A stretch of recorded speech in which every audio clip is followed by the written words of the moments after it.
Hello, my sweet babies.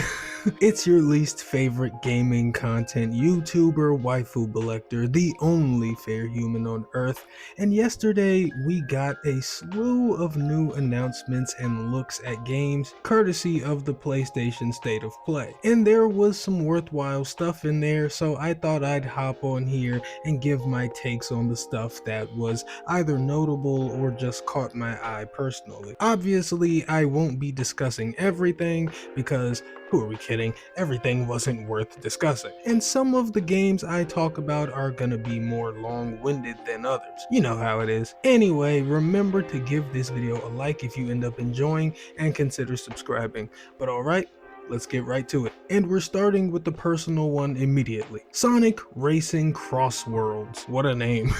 And this is personally appealing because of the genre rather than the franchise.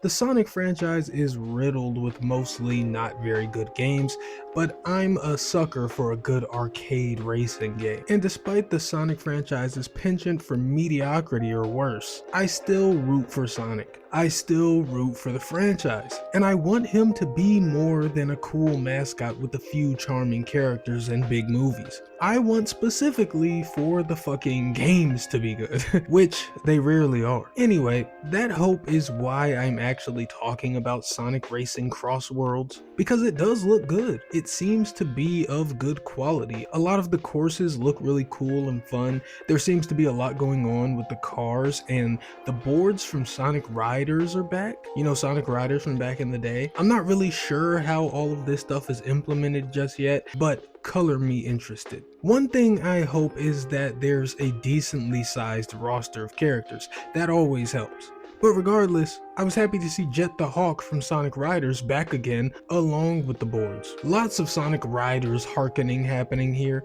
but I'm here for it. Listen, the game looks good. Is it gonna compete with Mario Kart anytime soon? Hell no. Only in my wildest dreams could Mario Kart ever have a legit competitor.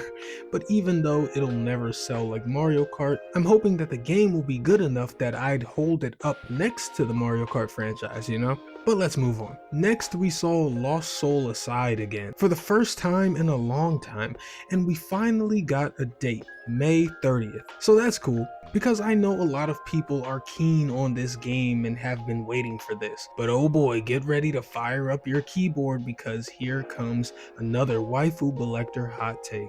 I don't see it. I don't see what you guys see. I don't see what the hype is about. I didn't before, and I still don't. Like, don't get me wrong, it looks like a decent action game, good even, but it really doesn't look like anything worth getting hype about, especially next to way better looking action games also on the horizon. A lot of Lost Soul Aside, like its character models, environments, and even enemies, look pretty boring and generic. Crisp as hell. Again, don't get me wrong, it all looks crisp and clean and polished, but aesthetically uninspired design-wise. The lead character is so unappealing. He's not cool, he's not hot, nothing. Just character model 1, you know? And frankly, I don't think it's gonna play all that spectacularly either. I think it'll be good, just nothing amazing. But we'll see. I'd rather be wrong about that. It's just that next to some other games that we're going to talk about in a bit, and things like Phantom Blade Zero, I honestly don't know what the hype is with Lost Soul Aside. Aesthetically, it looks a lot like the first Descendant, which, if you remove the overt sex appeal of its female characters, is a game that aesthetically looks like a bit of a bland asset dump into Unreal. Lost Soul Aside kinda looks the same, just brighter. Whatever, that's my hot take. Crucify me in the comments. Let's move on. Next up, this should be a short one. Borderlands 4. We got a gameplay reveal and a release date, that being September 23rd. And they also said that this spring they'd have a special showcase where they go deep into detail about the game. But for now, this is what we have. And you know what? I said this last time we saw this game, it looks like fucking Borderlands. I mean, they seem to have made it clear this is what they do, and they likely aren't changing it in any significant way anytime soon. They had that chance with the Tiny Tina's Wonderland spinoff, and they really didn't change much. So if you won't really shake shit up in a spinoff, you're probably unwilling to shake shit up. And Wonderlands did well enough that there's a sequel in development, so I don't even know that Borderlands has incentive to shake shit up. But with things looking kinda spooky for a lot of older franchises currently, Dragon Age is probably done for good, Assassin's Creed appears to be at a crossroads, that kind of stuff. With that being the air around gaming lately, I wonder if Borderlands is one of those older franchises that would be under greater scrutiny now. I mean, people have expressed exhaustion with Borderlands humor for the past few games now, but I think that's a separate issue. I think that has more to do with nobody liking comedy at all anymore. Either way, I'm interested to see what the reception to this game is, even more than I am interested to play it, because I feel like I've played it already, and it's perfectly fine. Anyway, moving on to something a bit more interesting but further off, Onimusha Way of the Sword. This is Capcom reviving yet another dormant franchise, but this time it's more than the sneak peek we got at the Game Awards. Here we get a small taste of gameplay and some unique gimmick, as well as a nice feel for the game's tone, and I like it. I'm pretty much completely unfamiliar with any particulars beyond the surface of the Onimusha franchise, so as a first game that I'm actually paying attention to and a resurgence for the series, I like what I'm seeing. The tone seems very serious, but the protagonist is a little lighter and endearing, not unlike the dynamic of Captain Jack Sparrow against the tone of Pirates of the Caribbean. I like this glimpse at the tone, it seems promising. But more importantly, we got a glimpse at gameplay as well. And thank the almighty Zeus in Olympus, because it doesn't appear to be a Souls-like. Clap it up, everybody.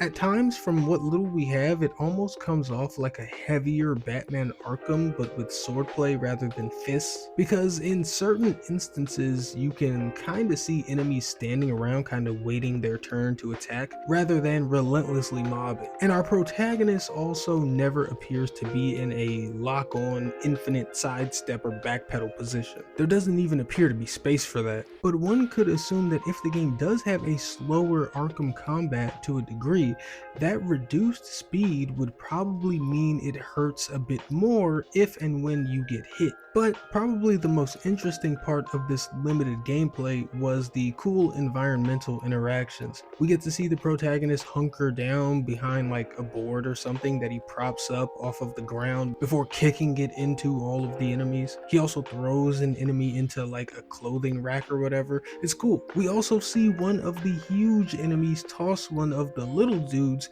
into the protagonist and accidentally slice some of the little guys with his big wide spin attack. It seems that they're going for a cool dynamic emergent action with a somewhat methodical speed. I'm sure everything gets faster in deeper parts of the game, and for all we know, speed might be tied to difficulty settings. If this game does in fact have different difficulties, we don't know yet. But yeah, it's looking cool. Not coming out until 2026, so it's a little hard to get excited, but I can manage. Capcom's on a roll. I hope Onimusha keeps it going. But okay, on to the next.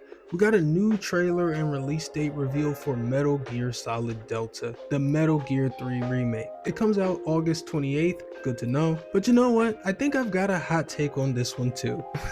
I'm not doing this on purpose, I promise. It's just that as I'm about to say stuff, I realize I'm not supposed to say it, but here we go. So those original 3 Metal Gear Solid games, they do not hold up very well in 2025. Are they influential when it comes to ushering in cinematography in gaming? Absolutely. Can you understand how gamers at the time, considering everything else in the era, would have come to the conclusion that these games were amazing? Sure, I get that, but does any of that carry over and remain impressive 20 years later?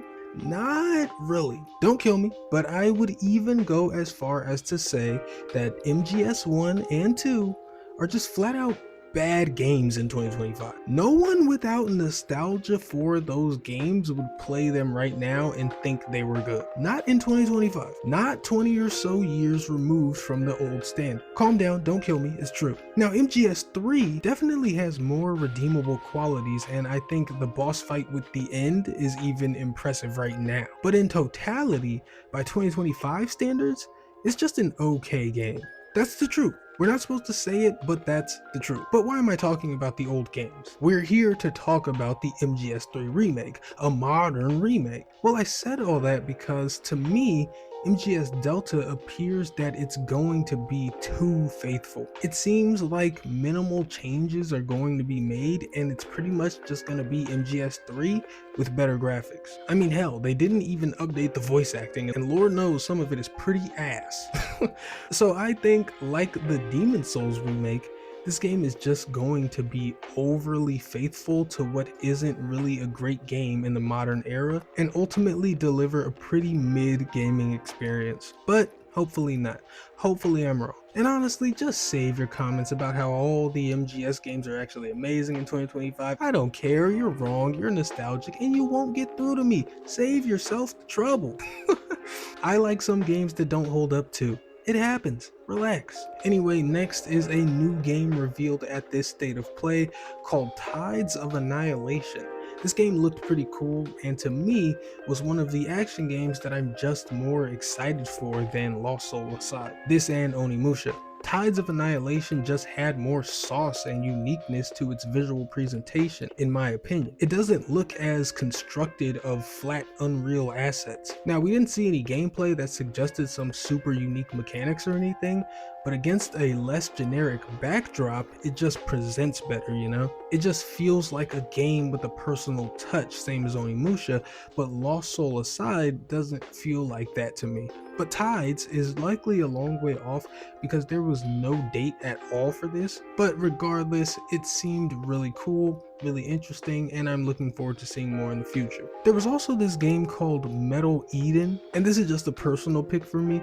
It didn't look like the biggest, most expensive thing, but just a fun, cool, fluid single-player FPS. So, you know how Doom 2016 and Eternal kind of spawned a trillion new low-budget, janky-ass single-player shooters? Yeah, this seems like someone actually took the time to do it right.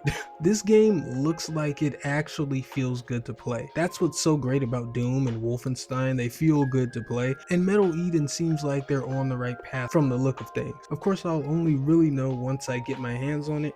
Luckily, this game actually has a date and it won't be too long because it releases on May 6th. I'm weirdly very excited for it. But okay, what else? We've got Mind's Eye. It's this big near future narrative game that looks pretty cool, looks okay, but personally doesn't really speak to me. But from what I understand, this is led by a former lead designer for Rockstar who worked on GTA 5 and Red Dead Redemption. So yeah, worth mentioning. Does that guarantee the game will be good? No, but like I said, it's worth mentioning. And the GTA-ness is a bit apparent with the way a lot of the driving looks and just the feel that the city is giving off in the trailer. To be honest, I was pretty much fully disinterested until some of the more on-foot gameplay started getting shown. Then I felt the game looked a lot more engaging. Still a bit too early to call, but the game looks alright. I was even kind of getting old school Sandbox City vibes. It sort of reminded me of Just Cause in spots. Either way, we'll definitely see more of this game soon. It's scheduled to release this summer, so a more detailed look can't be far off. And now, finally, the final game,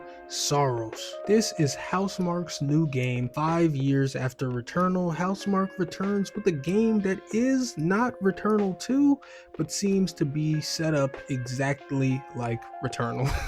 That's not a complaint. I wanted them to do another Returnal. I just thought it would be called Returnal when we got it.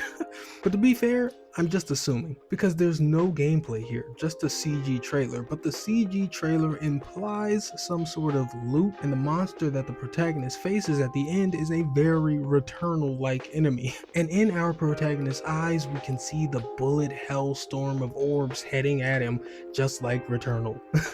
But maybe when the game is actually shown, it'll become more apparent why it isn't Returnal. And also, I'm just gonna say, is there any way this doesn't end up taking place in a shared universe with Returnal? I mean, that's happening, right? But yeah, I wanted to hear about a new Housemarque game. Unfortunately, this isn't coming until 2026. Still glad it's coming though. Not the most exciting reveal, I think it could have been stronger, but they did a lot to reveal what the game was without any gameplay. Just narration and sly nods to the audience, and that's something. But okay, that's everything I care to talk about. Those are my opinions and takes. This was an alright show to me. I'm surprised we didn't see Ghost of Yotei, but personally speaking, I'd rather see exciting stuff I didn't know about over exciting stuff I know I'm gonna get, you know? Kinda. Ghost of Yotei is coming, I know that, and I'm gonna play it. I wasn't expecting Tides of Annihilation or Metal Eden, and those look cool to me, so it's a great surprise. There were also lots of release dates revealed and not too many games that aren't coming in 2025, which is a plus to me. I'm tired of games being announced 3 years in advance, so fucking stupid. Anyway, drop your thoughts in the comments. I know you'll tell me how stupid and wrong I am, go ahead, feel free. But if you're someone who enjoyed this video, please do me a favor and give it a thumbs up. Also subscribe so you get more good gaming talk and I get more subscribers. It's a win-win. But even if you don't, thanks for watching, and until next time, I am Waifu Belector. I am just a normal guy. I like hentai and I love release dates. Goodbye.